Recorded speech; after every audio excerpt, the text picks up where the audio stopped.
everybody, Al from Worksman here. I'm going to show you a little bit about one of the features on our electric tricycles that sometimes people have trouble with, and it gives you an error, and I'm going to tell you how to clear that error up. So sometimes you'll see a little 24 on the bottom of the screen. That's an error 24 message. It's trying to tell you that the power and the wire from the controller to the front wheel is loose, and it's not pushed in all the way. That'll give you a 24. If you go to hit the throttle, you'll find that there's either no power or the wheel will stutter a little bit. So here's how you solve that problem. So right now, on the screen, we have an error 24 message. And what that means is the connection from the controller to the motor is not fully secure.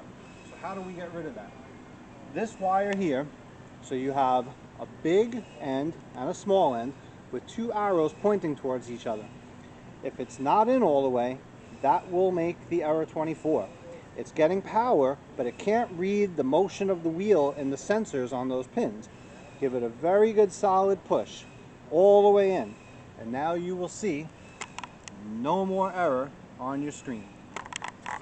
And that is how you clear an error 24 message if your motor's not working but you have power on the screen.